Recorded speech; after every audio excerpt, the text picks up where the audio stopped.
할렐루야. 네, 반갑습니다.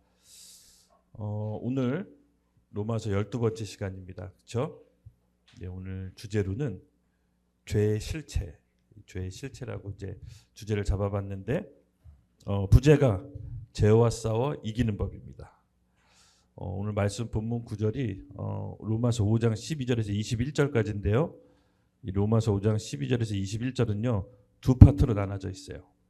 12절부터 15절까지는 아담을 통해서 죄가 어떻게 인간 세상에 들어왔고 죄의 실체에 대해서 그 속성에 대해서 바울이 잘 설명해 놨고요. 15절부터 21절까지는 은혜의 속성에 대해서 설명해 놨습니다. 그 은혜가 죄를 어떻게 덮어서 이기는지 은혜의 속성을 그리스도를 통해서 잘 설명해 놨습니다. 그래서 이 15장 12절에서 21절은 아담을 통한 죄의 속성과 또 그리스도를 통한 은혜의 속성을 서로 대비하면서 보여주면서 어떻게 우리가 싸워 이겨야 되는지 바울의 본인의 삶의 체험을 통해 우리에게 리얼하게 전해주고 있습니다. 먼저 제가 오늘 본문 말씀을 읽기 전에 본문 말씀 먼저 읽겠습니다. 그냥 본문 말씀 5장 12절에서 21절 함께 교독하도록 하겠습니다. 시작. 그러므로 한 사람으로 말미암아 죄가 세상에 들어오고 죄로 말미암아 사망이 들어왔나니 이와 같이 모든 사람이 죄를 지었으므로 사망이 모든 사람에게 이르렀느니라.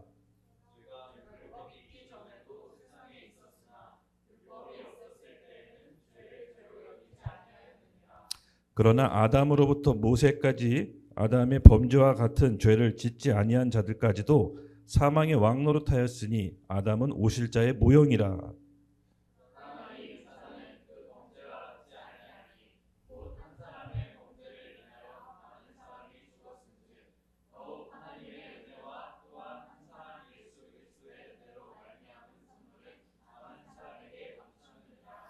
또 이 선물은 범죄한 한 사람으로 말미암은 것과 같지 아니하니 심판은 한 사람으로 말미암아 정죄에 이르렀으나 은사는 많은 범죄로 말미암아 의롭다 하심의 이름이니라.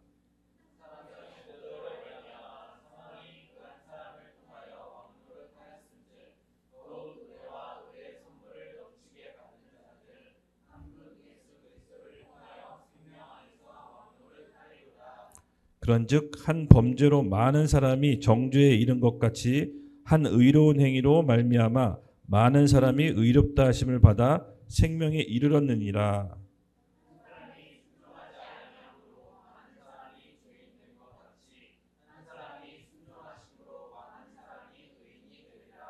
율법이 들어온 것은 범죄를 더하게 하려 함이라. 그러나 죄가 더한 곳에 은혜가 더욱 넘치나니 다 같이 읽겠습니다.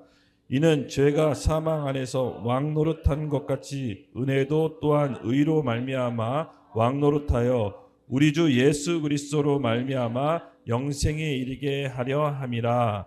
아멘. 기도하겠습니다. 하나님 감사합니다. 오늘 우리에게 은혜의 때를 허락하셔서 죄에 대해 알게 하시고 또 의에 대해 심판에 대해 깨닫게 하여 주시옵소서. 부족한 저를 이 자리에 세웠으니 성령의 감동하심으로만 말할 수 있도록 하나님 도와주시옵소서.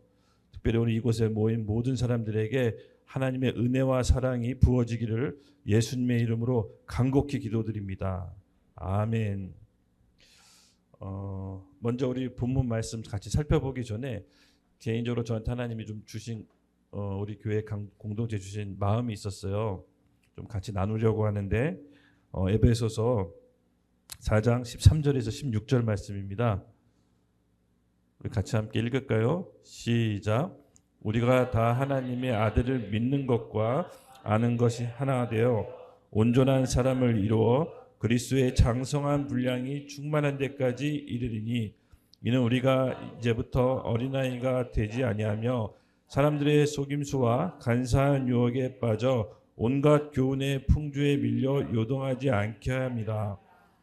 오직 사랑 안에서 참된 것을 하여 범사의 계획까지 다다르니 그는 머리요 곧 그리스도라. 그에게서 온 몸이 각 마디를 통하여 도움을 받음으로 연결되고 결합되어 각 지체의 분량대로 역사하여 그 몸을 자라게 하여 사랑 안에서 스스로 세우느니라. 아멘.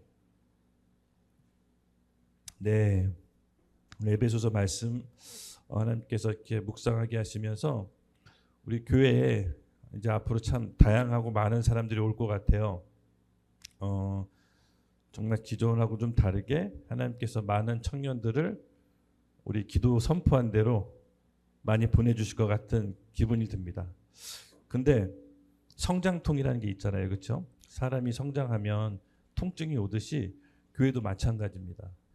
여러 사람이 모이고 또 함께하면 자연히 고통이 따르게 됩니다. 근데 오늘 이 에베소서 말씀을 통해서 제가 받은 마음이 있는데요. 그리스도를 머리로 한 이 몸은 하나로 유기체로 돌아갑니다.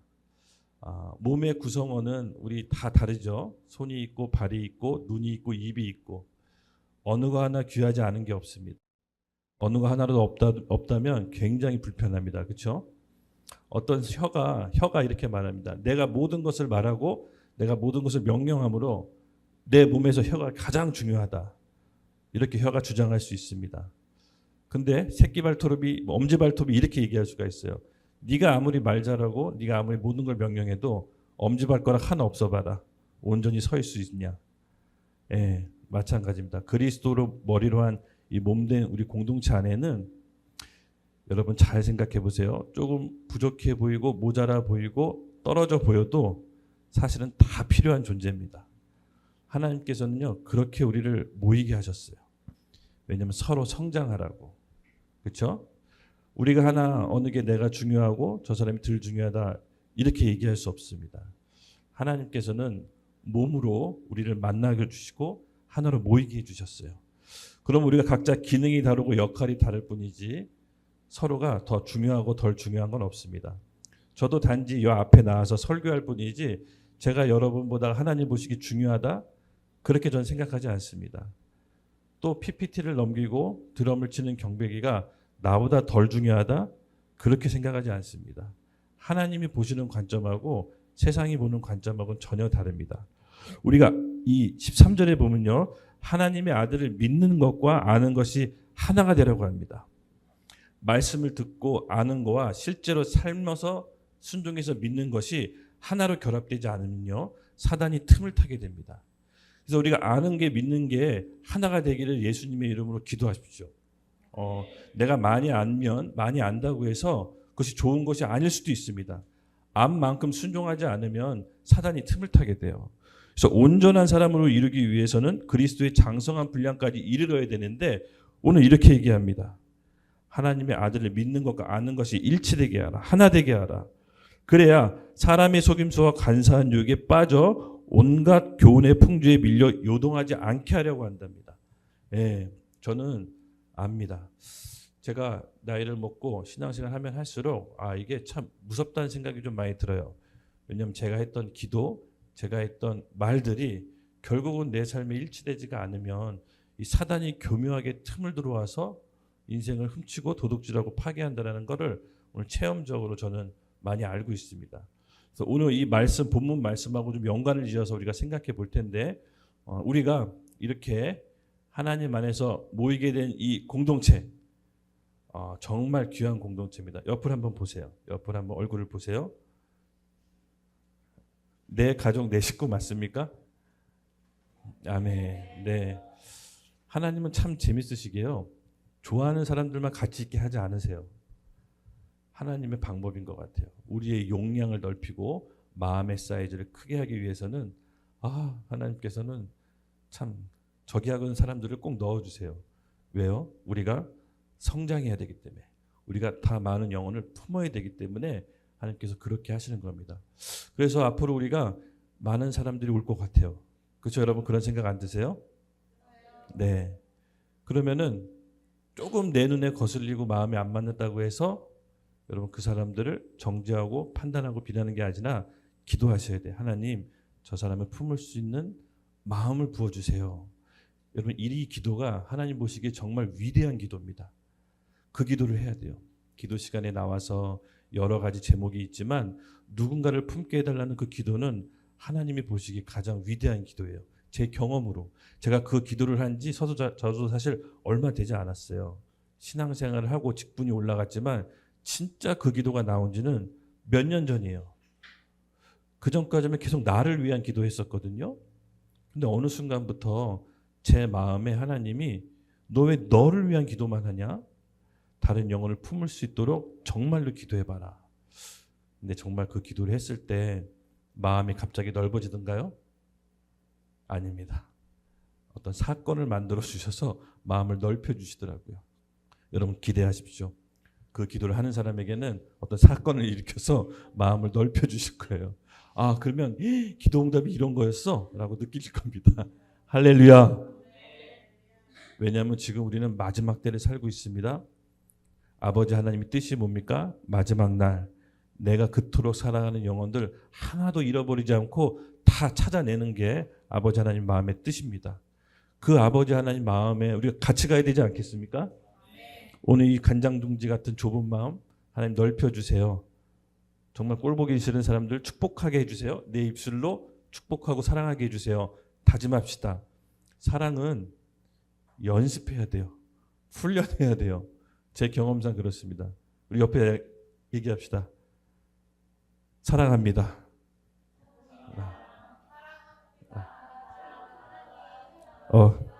째려보지 마시고요, 저를. 우리 성 어거스틴 초대교회 교부인데요. 카톨릭도 존경하고 개신교도 존경하는 사람입니다. 성 어거스틴이 이런 격언을 남겼는데 같이 한번 읽어볼까요? 시작. 본질은 같게 비본질에 있는 자유를 나머지는 사랑으로. 말씀이 아니라 아멘 할 수는 없지만 거의 말씀과도 같은 말이죠. 본질만 같으면 나머지 조금 다른 비본질은 좀 자유롭게. 우리가 예수 그리스도라는 언약 공동체 안에서 믿음으로 하나 됐죠. 우리 안에 예수 그리스도라는 믿음의 반석 위에 하나 됐다면 나머지 조금 스타일 달라도 인정해 주면 어떨까 싶어요. 그렇죠? 네. 자꾸 제가 야식을 많이 먹는다고 뭐라고 하는 사람이 있는데 본질이 아니면 그냥 이해해 주세요. 예수 그리스도 믿음 안에서 하나잖아요. 나머지는 자유롭게. 근데 조금 나가서 너무 거슬러. 재수 없어? 그것은 사랑으로. 본질만 같으면 나머지는 자유롭게 또 부족한 것은 사랑으로 품고 갑시다. 교회에서 전 이것이 필요하다고 봐요. 세상에서 안 그래도 직장에서 빡센데 교회에 와서까지 우리가 세상의 기준으로 잣대로 보면은 이 얼마나 강팍합니까? 그렇죠? 네, 저도 사실 이렇게 나와서 얘기하고 있지만 저도 여러분하고 똑같이 너무 거슬려요, 여러분이. 그런데 참고 있는 거예요. 참고 있는 거예요. 그렇지, 본질은 같이 우리가 예수님 안에서 하나지 나머지는 자유롭게 가자. 나머지는 자유롭게 가자. 네, 너무 거슬렸어요. 기훈이가 피자를 먹는데 알맹이만 먹고 겉은 안 먹어요. 너무 거슬려요. 근데 그래, 마음의 중심은 예수니까 껍질은 안 먹어도 된다. 이렇게 서로. 근데 여러분 중요한 건 본질을 타협 보면 안 됩니다. 아시죠? 본질이 다른데 그거를 교묘하게 타협 보시면 안 됩니다. 본질은 같지만 비본질에겐 자유로운데 비본질에 목숨 거는 사람들이 있어요. 작은 거에 너무 집착하면 넓고 깊게 못 봅니다. 신앙생활을 넓고 깊게 못 해요. 작은 거에 눈에 거슬려서 이거 바꾸지 않으면 안 돼. 이러면요, 여러분 신앙생활을 깊이 못 들어갑니다. 제가 그랬거든요. 시간 지나면 아무 의미 없어요. 우리가 예수 그리스도 안에서 한 형제고 자매면 나머지 좀 품고 용량을 넓혀가는 과정을 밟읍시다. 하나님이 지금 우리에게 그런 과정을 조금씩 넓혀가게 하는 것 같아요. 예수님의 이름으로 축복합니다. 제가 여기서 얘기해서 거슬리는 거 이런 거 있다면 여러분 넓은 마음으로 우리 성환 전도사님이 본질은 그래도 확실하지. 그럼 나머지는 넓은 아량으로 품어주시길 예수님의 이름으로 기도드립니다. 기도 부탁합니다. 아멘. 네. 그래서 오늘 본문 말씀 죄의 실체에 대해서 살펴보겠습니다. 죄의 실체 12절 다시 한 번만 같이 읽어볼게요. 시작. 한 사람으로 말미암아 죄가 세상에 들어오고 죄로 말미암아 사망이 들어왔으니 이와 같이 모든 사람이 죄로 지었으므로 사망이 모든 사람에게 이르렀느니라. 아멘. 이 짧은 한 구절에 죄의 속성이 다 들어가 있습니다. 네. 12절 죄의 속성. 한 사람으로 말미암아 죄가 세상에 들어오고, 바로 죄는 사단이 역사할 수 있는 통로, 문이 될 수 있습니다. 예, 사단이 합법적으로 할 수 있는 통로가 바로 죄라는 사실입니다. 한 사람이 말미암아 죄가 세상에 들어오고, 또 죄에 대해서는 권한이 있습니다. 내가 죄를 져서 합법적으로 사단이 내 인생에 타고 들어올 수 있는 문을 열어줬다면 그 통로를 통해서 죄는 우리를 통치하고 지배할 수 있는 영적 권한을 갖게 됩니다. 이것이 두 번째 속성이고, 세 번째 속성은 죄의 결과가 있습니다. 죄의 삭은 뭐죠? 사망입니다. 그 사망이 한 개인에만 미치는 것이 아니라 확장성을 갖습니다. 사망이 모든 사람에게 이르렀느니라. 죄의 결과로 죄의 통로가 문이 될 수 있고요. 사단의 역사하는 통로. 그리고 두 번째로 죄의 권한이 있는데, 그렇게 사단에게 문을 열어주면 사단이 우리를 통치하고 지배할 수 있는 합법적인 영적 권한을 갖습니다. 그 결과 어떻게 되냐? 사망이 죽음이 들어오고, 그 죽음이 나뿐만 아니라 주변으로 확산되는 놀라운 죄의 속성이 있습니다. 이 죄에 대해서 오늘 좀 제가 파헤치려고 그래요. 여러분, 오늘 죄에 대해서 파헤치고, 내가 무엇에 약하고 내가 무엇에 걸려 넘어지면 안 되는지 확실한 기준을 세우기를 예수님의 이름으로 축복합니다. 네, 죄가 세상에 들어오고, 죄가요 인격적인 면이 있어요. 죄가 처음에 들어올 때 우리를 해집고 들어오지 않아요. 우리 허락 없이 절대 들어올 수 없습니다. 죄는 인격적입니다. 근데 그 죄가 인격적으로 들어와도 우리에게 들어왔을 때 지배하는 것은 굉장히 비인격적이에요. 이게 죄의 속성인데, 죄는 우리가 허락해야 들어오는 거예요. 여러분, 아담과 하와의 선악과 사건 아시죠? 아담과 하와의 선악과 사건을 통해서 사단이 불법적으로 아담과 하와에게 들어왔나요? 그렇지 않습니다. 사단은 꼬일 수 있는 것뿐이에요. 유혹하는 거예요. 죄에 걸려 넘어지도록 조장하고 교사하는 거예요. 근데 직접적으로 하와가 하나님이 먹지 말라고 한 선악과 그 명령을 어겨서 죄가 하와에게 들어온 거예요. 그 결과 인간에게 겪지 않아도 될 모든 어려움과 문제들이 하나하나씩 들어오게 됩니다. 즉, 죄는 인격적이에요. 우리의 허락 없이는 들어올 수 없어요. 반대로 어떤 죄가 벌어졌다는 것은 반드시 우리의 인격적인 허락이 있었던 거예요. 그래서 죄가, 여기서 12절에서 말하는 죄는요, 한 사람으로 말미암아 죄가 세상에 들어오고, 어떤 범죄 행위를 얘기하는 것이 아니라 여기서 말하는 죄는 인격화된 사단의 성품이에요.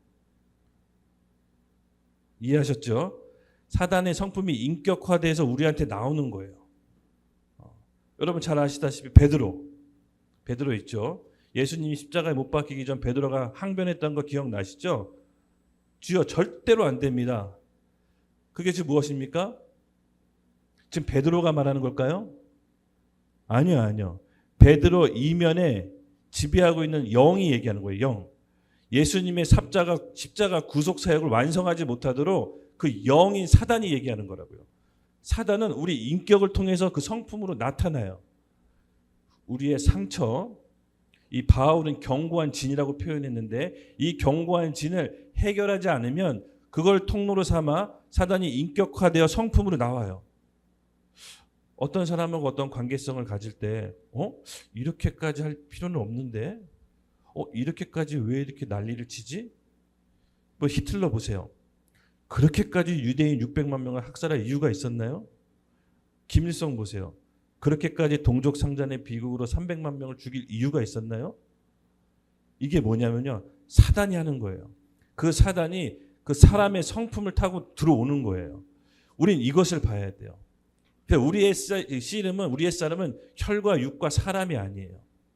우리도 마음의 상처들이 있는데 그것을 하나님 앞에, 십자가 앞에 처리하지 못하면 사단이 그 틈을 타고 들어와서 사단의 성품이 우리 가운데 나와요. 비록 혈기 부리고 분내하고 시기 질투 이것뿐만 아니라 사단의 성품이 여러 가지로 나와요. 무감심, 냉소, 낙담, 실패 이런 모습으로도 나와요. 그래서 우리가 이 안에 있는 견고한 진을 처리하는 게 굉장히 중요합니다. 이제 우리 지금 훈련 과정이 믿음의 삶을 하고 있죠. 믿음의 살 끝나면 11월 30일에 하나님과 만난 수양회를 할 겁니다. 우리 서영 사모님이 그래도 이 분야의 전문가잖아요. 권위자예요. 영적인 것과 또 이 인간의 구조를 알고 있는데 이걸 통해서 우리 안에 있는 처리해야 될 견고한 진을 그때 처리하게 될 거예요. 기도하셔야 돼요.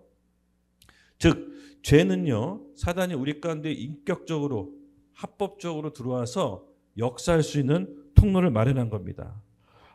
우리 견고한 진들을 이따가 기도하면서 하나님께서 보여주신 게 있다면 기도로 오늘 파쇄합시다. 뭐 잠깐 기도했다고 다 파쇄되는 건 아니지만 발견하는 게 중요해요. 그리고 반복돼서 걸려 넘어지는 죄를 보면 똑같아요. 그게 바로 견고한 진이에요. 어떤 어릴 적에 받았던 상처가 견고한 진이 될 수 있고요. 트라우마, 안 좋은 기억, 그리고 어떤 심한 충격 이런 거를 통해서 견고한 진이 남게 돼요. 그것을 하나님께 십자가 앞에 내어드려야 돼요. 왜냐하면 그 견고한 진은 결국 죄를 받아들일 수 있는 통로가 됩니다. 그리고 두 번째인데요. 죄로 말미암아 사망이 들어왔나니 그렇게 합법적으로 들어오면요. 이 죄는요. 우리를 지배하고 다스려요. 이게 문제예요. 처음엔 결과가 이렇게 될지 몰랐을 거예요. 아마 아담과 하와도. 본인들이 선악과를 먹고 사단의 지배받을 줄 몰랐을 거예요. 저는 그렇게 좀 추정을 하거든요. 아담과 하와가 하나님을 먹지 말라고 한 그 선악을 먹는 행위, 무엇이 선이고 무엇이 악한지 내가 판단하겠다. 하나님 없이 내가 선택할 거예요. 라고 한 그 교만의 선언이 사단으로 하여금 지배받게 하는 통로가 됐던 거예요. 그래서 이 사단이 우리 가운데 통로로 들어오면 역사하는 법이 있는데 그것이 바로 죄와 사망의 법이에요. 이 법은 우리를 훔치고 죽이고 도둑질해요. 우리 인생을. 근데 그 법에서 유일하게 빠져나올 수 있는 길이 바로 십자가 앞에 예수님께 나가는 거예요. 그랬을 때 우리 영혼이 죄와 사망의 법에서 생명과 성령의 법으로 옮겨진다고 해요. 합법적으로 빠져나올 수 있는 길이 바로 예수님의 보혈이에요. 이거 외에는 빠져나갈 수가 없습니다. 그래서 바울은 그와 같은 사실을 너무나도 리얼하게 알고 있던 사람이에요. 왜 사례가? 사단이 본인 얘기하는 줄 알고 제 목을 잠깐 쳤습니다. 네. 이렇게 죄가 들어오면 사단이 우리를 지배하고 다스리게 되고 우리가 하나님께 부여받은 권한, 축복을 합법적으로 내어드리는 결과가 됩니다. 이게 굉장히 치명적이에요. 그리고 세 번째, 사망이 모든 사람에게 이르렀느니라. 죄의 결과로 인간에게 사망이 들어오죠. 근데 이것은 본인의 사망에만 그치는 것이 아니라 확장시켜요. 전체로. 공동체 전체로 확장시켜요. 그래서 이 죄의 결과는 굉장히 무섭습니다. 그리고 그것이 확장시키는 결과로 났습니다. 우리가 여기서 이제 죄에 대한 경각심이 여기서 굉장히 여러분 오늘 경각심을 잘 가져야 됩니다. 아주 사소한 것도 우리가 죄에 대해서 좀 경각심을 갖고 민감할 필요는 있어요. 물론 모든 죄에 대해서 정죄감 받을 필요는 없습니다. 그렇지만 성령께서 우리에게 임하시면 먼저 죄가 무엇이고 의가 무엇이고 심판이 무엇인지 깨닫게 하신다 그랬어요. 즉 성령 받은 사람은 죄에 대해서 민감하게 됩니다. 그래서 오늘 우리가 이 죄에 대해서 그동안 우리 인생 가운데 사단이 들어와서 합법적으로 약탈해가고 빼앗고 훔치고 도둑질한 게 무엇인지를 한번 곰곰이 생각해 보세요. 우리 인생에서 하나님이 주신 원래 받고자 하는 그 축복이 사실은 사단에 의해서 조금씩 빼앗긴 경우가 굉장히 많아요. 이게 굉장히 영적인 원리인데요. 저도 제 인생 가운데 제때 받아야 하는 복들을 놓치고 못 받는 걸 뒤돌아 생각해 보면 내 죄 때문에 그런 경우가 굉장히 많았습니다. 제가 어느 순간 패턴을 알게 됐는데요. 그 패턴 가운데 내 죄가 있었다는 사실을 발견됐습니다. 사실은 모든 사단의 역사가 다 죄라고 단정돼서 얘기할 수는 없어요. 때로는 욥처럼 하나님이 고난을 허락해서 우리 믿음을 성장시킬 때도 사단이 역사하게끔 합니다. 근데 그거 외에 한 대부분 7, 80% 이렇게 퍼센테이지를 정하는 게 맞나 싶지만 대부분 내 인생에서 약탈당한 것들 그리고 내가 제때 받아야 되는 복들을 못 받는 거는 내 죄의 패턴일 가능성이 한 7, 80% 되는 것 같았어요. 퍼센테이지로 따져보면. 그래서 우리는 이 죄에 대해서 정말 통렬히 분노하는 마음이 있어야 됩니다. 하나님이 천국 가서 하나님은 원래 나한테 주시고자 복들이 이렇게 많았어 라고 놓친 걸 생각하면 좀 통탄할 수 있을 것 같습니다. 그래서 이 죄에 대한 속성 세 가지가 있고요. 그렇다면 결론부터 얘기할게요. 그렇다면 이 죄에 쌓아서 이기는 법이 뭐냐? 결론부터 얘기하고 설명할게요. 바로 죄를 덮을 수 있는 유일한 것, 하나님의 은혜. 은혜로만 이 죄의 속성을 덮을 수가 있습니다. 그래서 우리의 의지나 힘이 아닌 오직 하나님의 은혜로만 이길 수 있다는 것을 바울이 통렬히 본인 인생 가운데 체험했어요. 그래서 20절에 보면요. 20절 한번 보여주십시오. 같이 읽겠습니다. 시작. 율법이 들어온 것은 범죄를 더하게 하려 함이라. 그러나 죄가 더한 곳에 은혜가 더욱 넘쳤나니. 여러분 이 한 문장 읽고 느낌이 어떠세요? 이거 제가 딱 읽었을 때 진짜 고수가 한 말이에요. 바울은 본인 인생 가운데 이걸 정말로 통렬히 체험하고 적어놓은 거예요. 율법이 들어온 것은 범죄를 더하게 하려니. 근데 그 죄가 더한 곳에 은혜가 더욱 넘친다. 너무 중요한 얘기입니다. 그렇죠? 죄가 더한 곳에 은혜가 더욱 넘친다. 혹시 이해되시는 분 계세요? 여러분 너무 죄를 안 져서 잘 이해가 안 되나요? 네. 이 말 뜻은요. 하나님께서 그냥 은혜를 주시는 게 아니라 은혜를 받는 과정이 있다라는 거예요. 바울은 이걸 알았어요. 그냥 값없이 은혜가 와서 사람에게 주어지면 그게 은혜인지 몰라요. 죄 가운데 넘어지고 통렬히 깨진 사람이 이 은혜가 얼마나 큰지 깨닫고 그 전제 조건으로는 죄에 대한 무서움, 죄에 대한 수치심, 죄에 대한 그 무거움 이게 얼마나 큰지를 안 사람이 그 은혜도 그에 비례해서 받게 된다는 거예요. 그래서 은혜 받는 과정이 있는 거예요. 갑자기 부어져서 받는 것이 아니라 우리 인생 가운데 하나님이 은혜의 길로 이끄실 때는 그 과정을 통과해야 된다는 거예요. 그래서 그 구원의 은혜가 얼마나 큰지를 알기 위해선 반드시 죄에 걸려 넘어지는 길을 수차례 겪게 되는 거예요. 그래서 그것은 여러분 축복의 길이에요. 그래서 어떤 분이 이렇게 얘기하더라고요. 그럼 나 은혜 더 많이 받기 위해서 죄 많이 더 질래요. 그건 이제 지식으로만 아는 거죠. 경험이 없이 자기 생각으로만 아는 말입니다. 하나님이 사랑하고 하나님 말씀을 지키려고 애쓰는 마음 가운데 죄에 걸려 넘어졌을 때 해당되는 거지. 내가 은혜 받기 위해서 죄 많이 질래요. 이건 이 문자를 그냥 학문적으로 지식적으로 받아들이는 사람의 말인 거예요. 여러분 하나님을 열심히 사랑하고 하나님을 쫓다가 죄에 걸려 넘어질 수 있습니다. 하나님은 때로는 그걸 허용하세요. 왜? 더 큰 애를 알게 하기 위해서. 더 큰 애를. 내 의지로는 내 힘으로는 결단코 이 은혜를 받을 수 없는 거구나. 오직 주인의 은총 하나님의 100% 은혜만이 날 구원에 이르겠구나. 그 사실을 죄 가운데 넘어져 본 사람이 그 은혜를 더욱 넘치게 주는 것이지 우리가 지식으로 깨닫는 게 아닙니다. 여러분 오늘 이 은혜 가운데 들어가기를 소망합시다. 그런 기도해야 돼요. 주님 저에게 더 은혜 부어줄 수 있도록 제 삶에 사건 사고 만들어주세요. 제가 십자가를 죽겠나이다. 이를 깍 무시는 분이 계신데 아멘 하십시오. 아멘. 하나님께서 가장 좋은 길로 우리를 이끌어 주실 것입니다. 네. 그래서 죄를 이기는 방법은 은혜라고 했는데 은혜는 반대로요. 인격화된 하나님 성품이 우리 가운데 나올 때 바로 저 사람 은혜롭다라고 여겨요. 지금 우리 인준이 은혜롭게 자고 있는데 맞아 괜찮아요. 너무 좋아요. 은혜로워요. 우리 순종이. 근데 은혜는 하나님의 성품이 우리 인격을 통해 이렇게 나오는 거예요.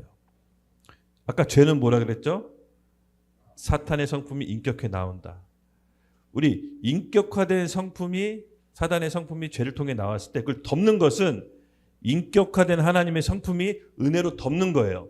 근데 이 둘은 공통점이 있어요. 뭐죠? 인격화된 인격. 여러분 무슨 말일까요? 바울은 인격화된 성품 이것을 본인의 말로 이렇게 얘기했어요. 속사람과 겉사람, 옛사람과 새사람, 육에 속한 사람, 영에 속한 사람. 즉 하나님의 성품과 사단의 성품이 있는데 그 둘이 우리 인격을 통해서 나가는데 결국 그것을 컨트롤할 수 있는 게 뭐냐면은 혼이라는 거예요. 혼의 싸움에 초점을 맞춘 거예요. 이 혼은요 여러분 대단히 중요한데요. 우리 육과 영을 중간에서 컨트롤하는 컨트롤 타워예요. 네. 혼의 상태가 안 좋으면요 육도 따라가요. 제가 혼이 망가져서 계속 이제 야식을 먹으면 육신이 망가지겠죠. 그렇죠? 절제하지 못하고. 영이 망가진 게 아니에요. 혼이에요. 혼. 반면에 혼이 건강하면 육신을 컨트롤해요. 그리고 건강한 혼을 통해서 하나님 말씀을 왜곡 없이 받아들여요. 영도 지대한 영향을 미쳐요. 혼이 병들고 아프면요 하나님 말씀도 왜곡해서 받아들여요. 하나님의 음성도 왜곡해요. 본인은 몰라요. 대부분 혼이 망가진 거예요. 즉 혼은 육과 영을 연결하는 굉장히 중요한 컨트롤 타워를 해요. 그래서 영적인 얘기를 막 쏟아내는데 가만히 듣고 보면 혼이 건강하지가 않아요. 이 구별을 잘 하시는 게 바로 이 목회자의 몫인 것 같아요. 목회자의 나한테 맡겨진 성도들 향해 내 몫인 것 같아요. 그래서 이 인격화된 성품의 싸움을 혼의 싸움이라고 저는 표현합니다. 네. 여러분 창세기에 하나님이 사람을 흙으로 빚으셨죠? 그리고 코에 생기를 불어넣었어요.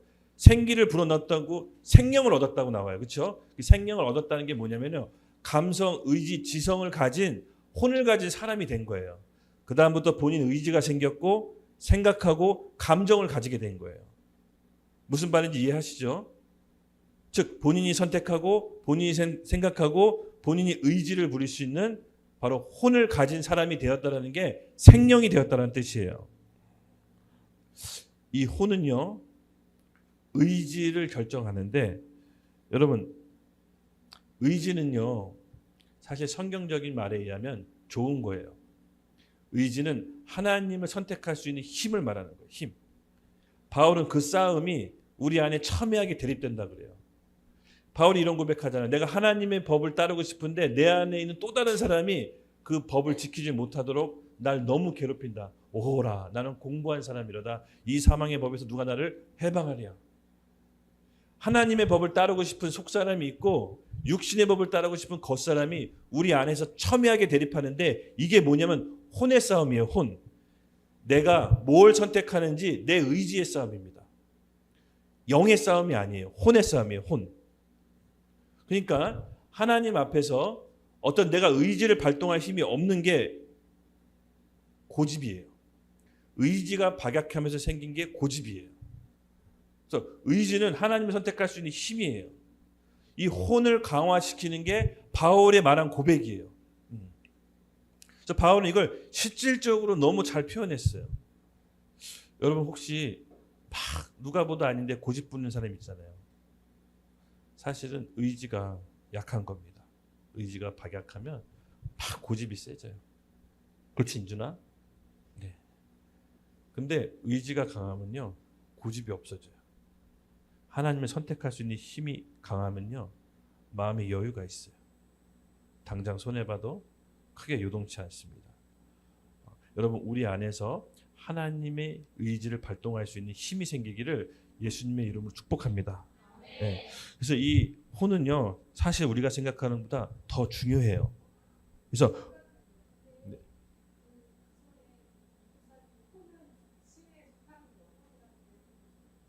그거는 좀 이따가 제가 다른 설교가 끝나고 제가 한번 말씀해 드릴게요. 네네. 표현상 다른 표현이 있는 거지 의미는 같은 겁니다. 네네. 그래서 이 싸움은 뭐냐면요. 죽어야지만 끝나요. 죽어야지만 끝나. 혼의 싸움이 죽어야지만 끝난다는 게 무슨 말이냐면요. 여러분 죽은 사람한테 뭘 요구할 수 있을까요? 요구할 수 없습니다. 내가 우리 오녀한테 받을 돈이 있어요. 살아있으면 내가 맨날 가서 돈 달라고 독촉하겠죠? 왜? 살아있으니까. 어떻게든 갚어. 무슨 짓을 해더라도 갚지 못해. 막 계속 덕달합니다. 근데 어느 날 온유가 죽었어요. 죽은 사람 붙잡고 달라고 요구할 수 없잖아요. 그렇죠? 죽어버렸는데. 바로 바울이 이걸 얘기하는 거예요. 죽어야 된다는 거예요. 근데 실제로 우리 육신이 죽을 수 없잖아요. 그래서 죽는 방법을 절묘하게 생각해요. 혼이 죽어야 된다는 거예요. 혼. 우리 육신을 죽일 수 없기 때문에 혼이 죽어야 되는데 그 혼을 죽이는 방법을 하나님께서 열어놓으셨어요. 우리 말씀 로마서 8장 한번 읽겠습니다. 시작. 율법이 육신으로 말미암아 연약하여 할 수 없는 그것을 하나님은 하시나니 곧 죄로 말미암아 자기 아들을 죄 있는 육신의 모양으로 보내어 육신의 죄를 정하사. 아멘. 굉장히 중요한 얘기인데요. 죽으면 아까 얘기했지만 더 이상 요구할 수 없다 그랬잖아요. 근데 우리 생명이 죽을 수는 없잖아요. 그래서 이 어떻게 죽느냐면 혼이 죽는 건데 바로 바로 하나님께서 그 혼이 죽는 길을 열어놓으셨어요. 어떻게? 율법이 육신으로 말미암아 연약하여 할 수 없는 그것을 하나님은 하시나니 곧 죄로 말미암아 자기 아들을 죄 있는 육신의 모양으로 보내어 육신의 죄를 정하사. 히브리서 하나님은 죄를 지은 적도 없고 죄를 알지도 못한다고 했는데 그 하나님이 예수님을 우리와 똑같은 육신의 옷을 입혀서 이 땅에 보내셔서 죄를 있다고 정해버리셨어요. 그리고 그 죄에 있는 몸을 십자가에서 죽임으로 우리의 죄를 도말하신 거예요. 그것을 믿는 사람에게.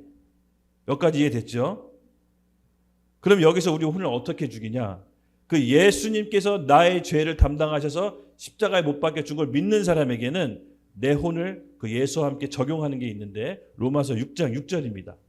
우리 같이 함께 읽겠습니다. 시작. 우리가 알거니와 우리의 옛사람이 예수와 함께 십자가에 못 박힌 것은 죄의 몸이 죽어 다시는 우리가 죄에게 종노릇하지 아니하려 함이니. 아멘. 여기 말씀대로 옛사람, 바울은 옛사람과 새사람 이렇게 표현했습니다. 그 옛사람이 바로 우리 어떻게 보면 혼을 얘기하는 건데 그 옛사람을 예수와 함께 십자가에 못 박혀 죽는 거라고 합니다. 예수와 함께가 중요합니다. 자기가 십자가에 못 박혀 죽는 것이 아니라 내 옛사람, 내 옛 내 감정, 생각, 기준, 혼의 사람을 십자가에 못 박아 죽이는 겁니다. 십자가에 못 박아 죽이는 게 구체적으로 어떤 표현일까요? 바로 예수님의 말씀을 내가 받아서요. 그 진리의 말씀에 순종하는 것이 예수와 함께 십자가에 못 박는 겁니다. 그래서 저희가 늘 강조하잖아요. 제가 우리 통독하고 말씀을 스스로 받아서 그 말씀 앞에서 순종하는 게 필요하다. 이게 바로 예수와 함께 죽는 거예요. 태초에 말씀이 계셨느니 그 말씀이 하나님이시더라. 말씀이 육신이 되어 우리 가운데 거하심에 예수님의 말씀이 성경이고 이 성경 말씀이 우리 가운데 거했을 때 그 예수님의 말씀에 순종함으로써 예수와 함께 죽어서 내 혼이 깨지는 거예요. 이런 과정을 조금씩 우리가 겪는 거예요. 공동체 안에서 인간관계를 통해서 하나님 이 과정을 겪게 하세요. 이 혼이 예수와 함께 십자가에 못 박아 죽는 과정이 없으면 여러분 어떻게 되는 줄 아십니까? 머리로 지식으로 가득 차서 그 자기 지식으로 다른 사람을 정죄하고 판단하는 바리새인처럼 되는 거예요. 바리새인처럼. 네. 우리가 안 그럴 것 같죠? 아니에요. 우리 다 그래요. 사실은. 그래서 이 실질적인 기도가 필요해요. 주님, 내가 여전히 미워하고 다른 사람을 판단하는 마음이 있습니다. 십자가에서 죽게 해주세요라고 그 실질적인 기도를 해야 돼요. 결국은 하나님께서 그 기도를 보시고 우리 마음의 그릇을 조금씩 넓혀주세요. 그리고 그런 사건들을 만나게 해주세요. 그때 실질적으로 순종해 보는 거예요. 이게 예수와 함께 죽는 거예요. 그 다음 말씀 한번 보여주세요. 마태복음 5장 22절 같이 읽겠습니다. 시작. 나는 너에게 이르노니 형제에게 노하는 자마다 심판을 받게 되고 형제에 대하여 나가라 하는 자는 공회에 잡혀가게 되고 미련한 놈이라 하는 자는 지옥불에 들어가게 되리라. 예수님의 말씀은 어떤 부분을 해석 안 하고 그냥 있는 그대로 받아들여야 될 부분도 있습니다. 여기 오늘 예수님께서 말씀하시는 게 믿지 않는 자에게 말씀하시는 게 아니라 믿는 제자들에게 얘기하는 겁니다. 앞뒤 문맥을 한번 잘 찾아보세요. 형제에게 노하고 화내는 자마다 심판받게 되고 형제에 대하여 나가라. 이건 유대인의 욕인데요. 나가라를 잘못 써서 오탄한 게 아니라 나가라는 유대인의 욕입니다. 업신여기다. 무시하다. 뭐 이런 뜻이에요. 그렇게 되면 공회에 잡혀가게 되고 미련한 놈이다. 뭐 우리가 요즘 세대에 미련하다 뭐 이렇게 얘기하지 않잖아요. 이것도 일종의 그 사람의 인격 모독, 어떻게 보면 비난, 조롱 이런 거예요. 조롱, 비난 이런 것들 지옥불에 들어간다고요. 즉 우리 마음에 아까도 얘기했지만 사단이 합법적으로 틈타게 들어오는 그 견고한 진이 있잖아요. 그 상처들을 해결하지 않으면 그것이 틈이 돼서 사단의 우리의 성품을 인격화된 성품을 통해 나오는 거예요. 이렇게 이것을 십자가 앞에 하나하나씩 발견하고 예수와 함께 죽는 훈련을 지금 오늘날 이 땅의 교회 시대에 하셔야 돼요. 이걸 지금부터 하셔야 돼요. 예. 마지막 때에는요. 이게 환란이 오잖아요. 그렇죠? 여러분 지금 대한민국이 특별한 때라 지금 아무렇지도 않고 편안하게 사는 것 같지만 지금 전 세계 전쟁으로 난리예요. 뉴스 보잖아요. 지금 우리나라 굉장히 특별한 때인데 우리나라도 상황이 어떻게 급변할지 몰라요. 북한은 핵을 이고 있고 언제든지 핵을 쏠 수 있어요. 하나님의 은혜의 때가 있거든요. 그러니까 우리가 이것을 잘 알아야 돼요. 영적으로 깨어 있어야 돼요. 사람이 극심한 고통 가운데 있으면요.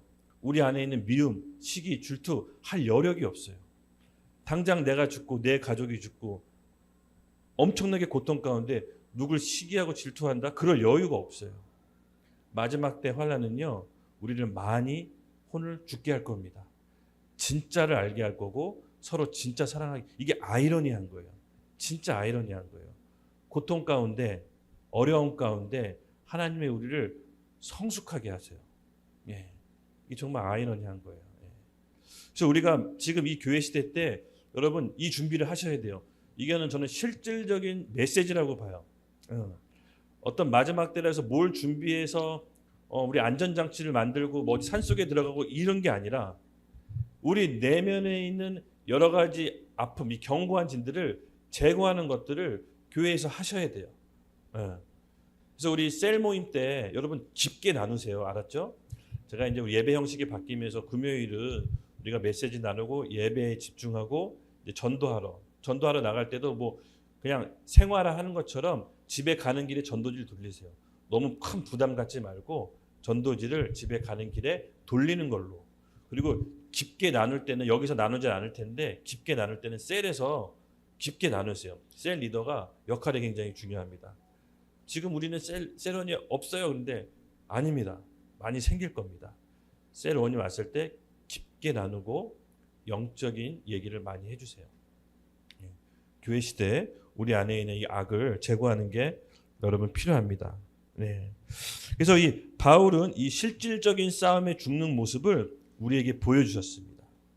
그리고 요한복음 15장 7절 같이 읽겠습니다. 시작. 너희가 내 안에 내 말이 너희 안에 거하면 무엇이든지 원하는 대로 구하라. 그리하면 이루리라. 아멘. 바로 이게 예수와 함께 거한다는 게 뭐냐면 너희가 내 안에 거하고 우리가 먼저 예수님께 거하는 거예요. 그랬을 때 예수님의 말이 우리 가운데 거하신다고 약속하셨어요. 우리가 예수님께 거한다는 게 뭐냐면요. 우리가 먼저 예수님을 사랑하고 사모하고 모든 우선순위에 있어서 예수님을 먼저 선택하는 거예요. 그렇게 우리가 예수님을 먼저 거할 때 예수님의 말씀을 우리 가운데 주시는 거예요. 저는 우리 교회가 이 확신 가운데 있었으면 좋겠어요. 뭐냐면 내 인생의 모든 문제 성경 말씀에 답이 있다는 확신이 있었으면 좋겠어요. 그래서 그 성경 말씀을 여러분 매일 읽고 하나님 오늘 저에게 꼭 필요하신 말씀을 주세요. 하나님 주십니다. 아까도 얘기했죠. 태초에 말씀이 계시느니 이 말씀이 하나님과 함께 계셨으니 이 말씀이 곧 하나님이시더라. 말씀이 육신이 되어 우리 가운데 거하심에 그분이 예수님이에요. 그리고 그분의 말씀이 성경이고 성령님의 역할도 예수님의 말씀을 생각나게 하시고 깨닫게 하시고 가르친다고 했어요. 성령님도 예수님을 높이세요. 그러니까 우리가 예수님의 말씀을 듣고 순종하는 게 이 마지막 때 교회 시대 얼마나 많이 훈련되느냐에 따라서 우리 환난 가운데 신앙이 결정돼요. 저도 그것을 도와주고 이끌어줄 뿐이지 제가 여러분들의 혼을 대신 부셔줄 수는 없어요. 우리가 각자 해야 될 부분이 있고 교회적으로 함께 가야 될 부분이 있는데 내 안에 있는 내면의 것들은 하나님 앞에서 내가 처리하셔야 돼요. 잠언에 이런 말이 있을 거예요. 내 이 마음의 저울 추는 하나님이 아신다고. 차라리 정말로 저는 어떤 실수하고 죄가 드러나는 게 오히려 살아생전에 나을 수 있다고 봐요. 근데 그 감추고 나만 알고 있으면 드러날 기회조차 잃어버려요. 그럼 하나님 앞에 가서 거기서 심판받아야 돼요. 예. 그래서 차라리 여러분 좀 우리가 우리 안에 있는 것들을 잘 드러내는 게 어떻게 보면 필요할 수 있습니다. 그래서 제가 이렇게 다 이렇게 세우는 거예요. 찬양하게 하고 기도하게 하고 다 세우는 거예요. 안에 뭐가 들었지? 이러면서 다 모르셨죠? 저의 큰 그림 필요해요, 여러분. 우리 안에 있는 것들을 우리가 하나님 앞에 조명받는 게 필요해요. 저도 사실은 제가 설교하면서 제 안에 있는 것들을 여러분에게 드러내는 거예요. 제가 설교하면서 여러분들 다 판단하세요. 영적인 분들이라 우리 김 전도사님이 오늘은 좀 컨디션이 안 좋나 보다. 오늘 혼이 건강하지 않으신데 다 느낀다고요. 저도 설교하면서 드러내는 거예요. 네, 매주.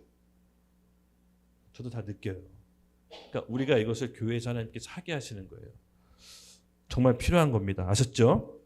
네, 그래서 어떤 지식이나 설교로 사람이 바뀌는 것보다도 물론 그것은 꼭 필요합니다. 지식, 습득, 훈련, 설교도 우리에게 꼭 필요하지만 결론은 기승전결 내가 하나님께 말씀을 받고 받은 말씀을 순종하려고 애쓰는 마음이 우리 가운데 있어야 됩니다. 이게 우리 마지막 때 신앙의 핵심 포인트입니다. 하나님은 저는 우리 교회를 특별하게 쓰실 거라고 봐요. 저 혼자 착각하는 게 아니라 정말 그 일을 시작하셨어요. 그래서 보통 분들이 오는 게 아닌 것 같아요. 지금 범상치 않은 일당백 하시는 분들이 오는데 제가 정말 이 교회를 잘 세워야겠다. 한 사람 한 사람 믿음 안에서 잘 세워야겠다. 이런 부담감이 저한테 있습니다, 여러분. 그래서 제가 저를 위해서도 기도를 많이 해주셔야 됩니다. 그 말씀이 우리 가운데 거했을 때 이 말씀 앞에 우리가 어떻게 해야 되냐? 베드로전서 1장 22절 읽을게요. 같이 읽겠습니다. 시작. 너희가 진리를 순종함으로 너희 영혼을 깨끗하게 하여 거짓이 없이 형제를 사랑하기에 이르렀으니 마음으로 뜨겁게 서로 사랑하라. 아멘. 너희가 진리에 순종함으로 너희 영혼, 여기 개역개정 성경에 영혼이라고 표현되어 있는데 헬라어는 푸시케, 혼이라고 되어 있어요. 푸뉴마가 영이고 푸시케가 혼이에요. 혼, 우리 감정, 생각, 의지, 하나님 말씀에 반대되는 것들을 진리의 말씀에 순종하라. 십자가 예수와 함께 못 박으라는 거예요. 그럴 때 우리의 영혼이 깨끗해진다는 것입니다. 그럴 때 다른 형제를 사랑할 수 있는 힘이 생기는 거예요. 사랑은 우리가 사랑하고 싶다고 사랑할 수 있는 게 아니에요. 우리 몸이 죄화되었어요.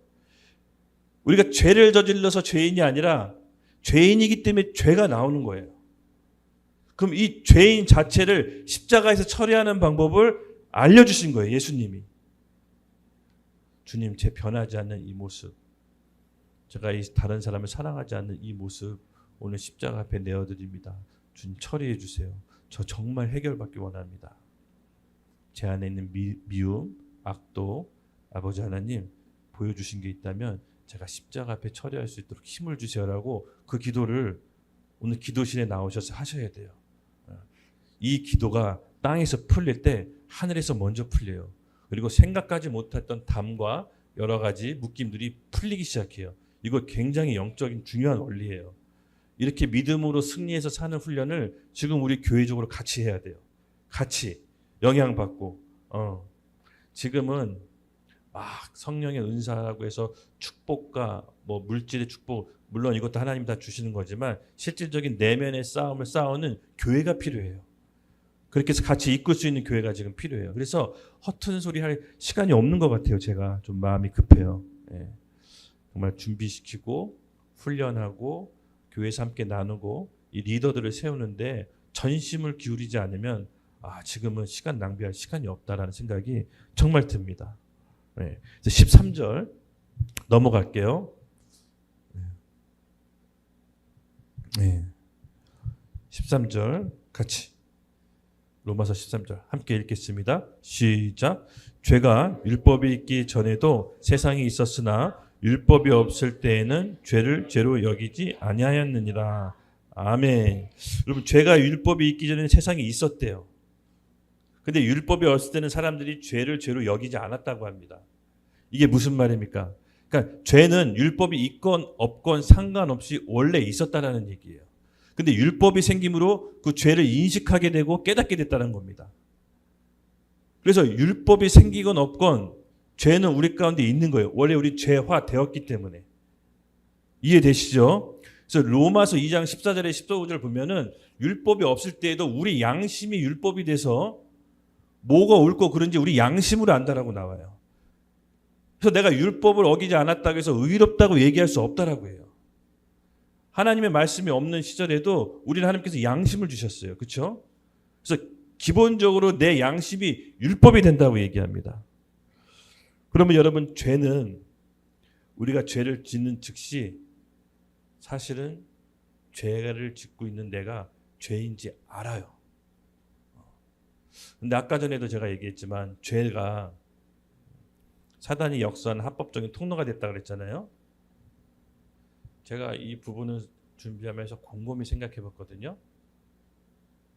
사단이 내 인생에 훔치고 죽이고 도둑질한 것 중에 어떤 죄를 지었을 때 본격적으로 개입할까? 모든 죄에 대해서 사단이 다 영향을 미쳤던 건 아닌 것 같아요. 곰곰이 생각해 보니까 알고 지은 죄랑 모르고 지은 죄의 차이에서 갈리더라고요. 그러니까 알고 지은 죄는 내가 허락한 거고 허용한 거잖아요. 그건 사단이 분명히 역사에서 다스리더라고요. 근데 모르고 지은 죄는 그것까지는 주장할 수 없다는 것을 제가 개인적으로 체험을 알았어요.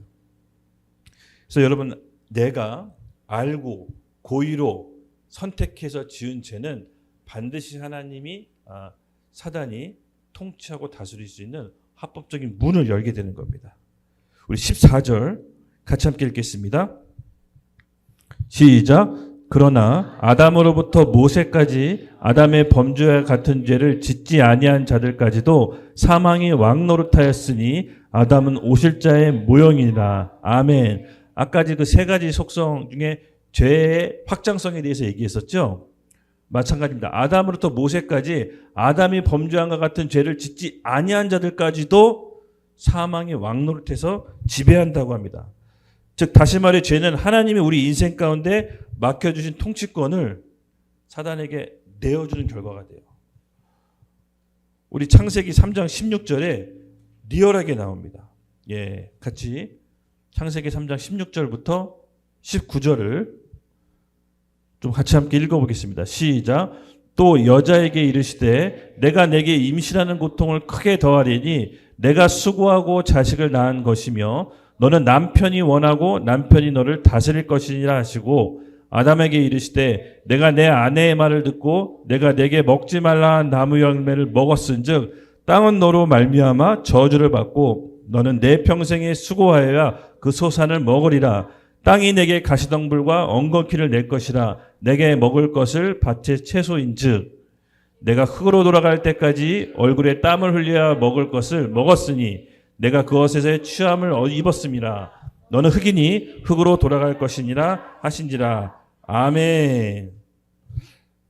아담과 하와가 죄를 범함으로 사단이 아담과 하와 인생 가운데 합법적으로 통치할 수 있는 문을 열었다 그랬죠. 그때 어떻게 축복이 저주로 바뀌는지 이 창세기 3장 16절부터 19절 고스란히 나옵니다. 인간에겐 기쁨밖에 없어요. 기쁨의 동산 애당 동산이잖아요. 죄를 범함으로 고통이 들어왔다고 나와요. 임신하는 고통이 크므로. 임신이 아프다 이 뜻이 아니라 인간 세상에 없던 고통이 들어왔다라는 거예요. 기쁨에서 고통으로 빼앗긴 거예요. 그리고 여자는 남자를 늘 원하고 남편이 여자를 지배하려고 해요. 서로 평등한 사이였는데 그 비율이 틀어진 거예요. 그래서 남편은 늘 아내를 지배하려고 해요. 다스리려고 하고 또 아내는 남편을 늘 원해요. 이렇게 불균형한 사이가 돼버리는 거예요. 평등한 관계에서 불균형한 사이로 또 어그러진 인간관계가 시작됐고요. 땅이 축복해서 땅이 저주를 받아 엉겅퀴를 내야 해요. 그래서 땅이 소출물을 얻으려면은 땀 흘려야지만 먹고 살 수가 있어요. 원래 하나님이 이 땅에 주신 것들을 누리고 다스리고 그런 존재가 왕 같은 존재가 땀 흘리고 거지처럼 막 힘에 겨워서 일을 해야 그제야 소출물을 얻을 수 있는 관계로 전락시켜 버린 거예요. 그래서 결정적으로 마지막 흙에서 왔으니 흙으로 돌아가라. 죽음이 없는 인간에게 죽음이 들어오기 시작해요. 즉 하나님께 받은 축복의 통치권을 다 잃어버리고 사단의 지배 아래 저주 가운데 거지처럼 살아가는 존재가 돼버려요. 이 죄가 여러분 얼마나 무서운 겁니까? 이 사단이요 오늘 우리에게 수많은 상처, 견고한 진을 건드려서 하나님의 축복을 하나 둘씩 저와 여러분 가운데 빼앗고 있습니다. 사람이 하는 것처럼 보이지만 아까 죄가 뭐라 그랬죠? 사단의 성품이 인격화돼서 나온다고 얘기했죠. 그래서 우리 안에 있는 것들, 내면에 있는 시기, 질투, 미움, 분노, 혈기 하나하나 예수와 함께 십자가에서 처리하는 시간을 오늘 우리 교회 시간 가운데 걸어가야 돼요. 공동체에서 함께 해야 됩니다. 하나님은요 한 번도 인간에 대한 축복을 사단에게 준 적이 없어요. 인간에 준 통치권을 떼서 사단에게 준 적이 없어요. 인간이 죄로 사단한테 넘겨준 거예요. 우리 마태복음 4장 8절에서 9절 말씀 읽겠습니다. 시작. 마귀가 또 그를 데리고 지극히 높은 산으로 가서 천하 만국과 그 영광을 보여 이르되 만일 내게 엎드려 경배하면 이 모든 것을 내게 주리라. 아멘. 지금 여기 보면 천하 만국 누구 거라고 하죠? 사단. 본인 것처럼 얘기하잖아요.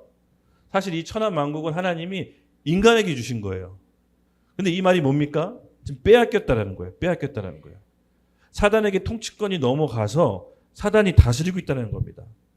이것을 되찾아오는 게 교회의 능력인 거예요. 하나님께서 교회에게 주신 능력이 바로 이 사단의 통치권을 되찾아오는 천국 열쇠를 주신 거예요. 우리의 많은 부분, 잃어버린 영역들을 하나님이 우리 교회를 통해 찾기를 원하십니다. 지금부터 우리가 준비해야 됩니다. 하나님은 한 번도 마귀에게 이 세상 통치권을 넘겨준 적이 없습니다. 우리의 싸움의 길이 좀 분명히 보이시나요? 어디다 싸움의 초점을 맞춰야 되는지? 네. 지금 이따 기도할 때 우리 잠잠히 눈을 감고 기도해 보세요. 아, 내가 이 어떤 죄 때문에 혹시 나한테 주신 축복을 내가 사단에게 넘겨준 게 있은지 한번 잠잠히 기도해 주시고 오늘 단호한 입장과 결정을 내리십시오. 죄에 대해 다시는 허용하지 않겠다. 이 죄는 사단이 합법적으로 우리의 하나님 주신 축복을 빼앗는 합법적인 권한을 갖는다고 했잖아요. 그렇죠? 아마 여러분들이 있을 거예요. 근데 제가 단호하게 얘기하는 건 뭐냐면 아직 늦지 않았습니다. 우리의 싸움은 끝나지 않은 거예요. 우리가 이 싸움을 계속해서 해나가야 됩니다. 사단의 속성 요한복음 10장 10절 우리 같이 함께 읽겠습니다. 시작. 도둑이 오는 것은 도둑질하고 죽이고 멸망시키려는 것뿐이요 내가 온 것은 양으로 생명을 얻게 하고 더 풍성히 얻게 하려는 것이니라. 아멘. 오늘 우리 가운데 예수님께서 죄와 사망의 법에서 생명과 성령의 법으로 우리를 초대하시는 것입니다. 우리 안에 있는 죄악들, 상처, 미움, 트라우마, 두려움을 우리 같이 예수와 함께 십자가에서 못 박고 하나님과 함께 축복된 길로 가는 YDP 교회 식구들이 되기를 예수님의 이름으로 축복합니다. 우리 찬양팀 이제 나와주시겠어요? 네.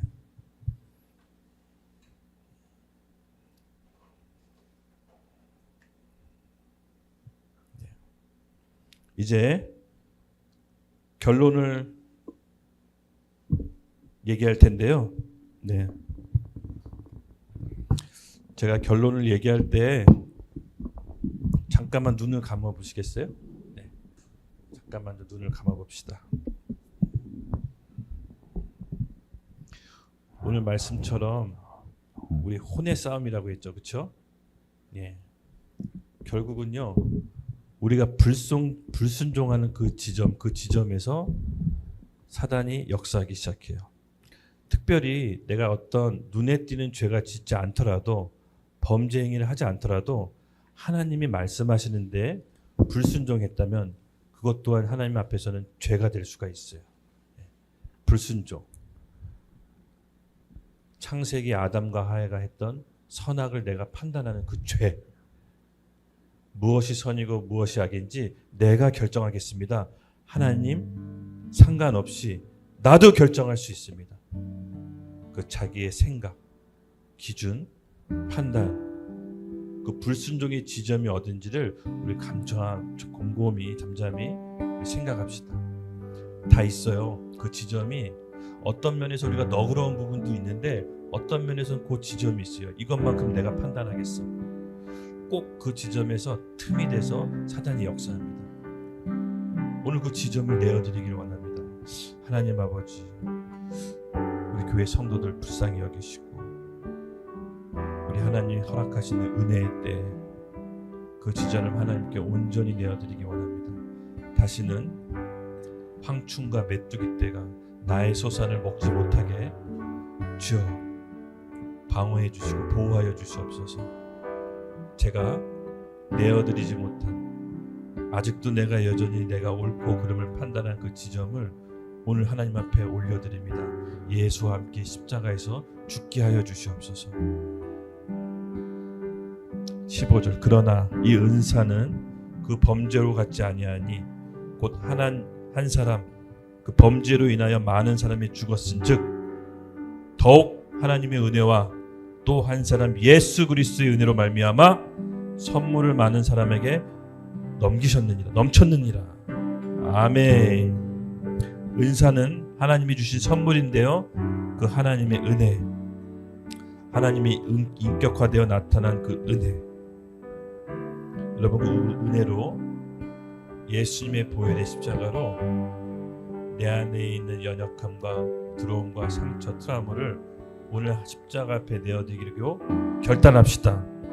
오늘 그 결단이 있는 사람들이 우리 같이 일어나서 하나님 앞에 두 손 들고 주여 제가 여기 있나이다.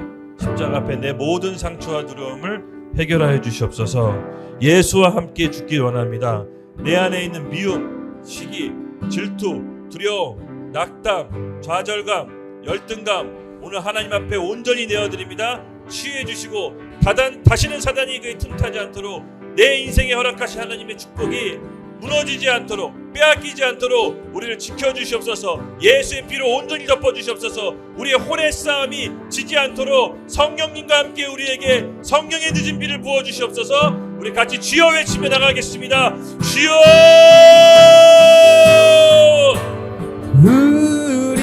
우리의 마음을 드려요. 보잘것 없지만 마음을 드려요. 오 주님 마음을 드려요. 보잘것 없지만 마음을 드려요. 나 가진 것 하나 없고 받은 은혜는 너무 크기만 해요. 고작 부탁드릴 수 있는 것은 이 마음밖에 없어요. 나 가진 거 하나 없지만 우리 예수님 나의 기업 되세요. 영원토록 내 노래는 예수님밖에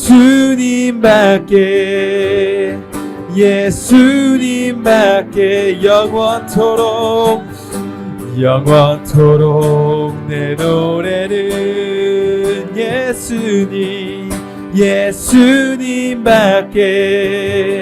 예수님밖에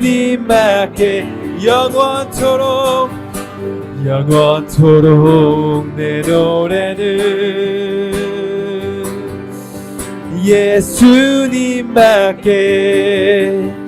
예수님밖에 없어요. 나의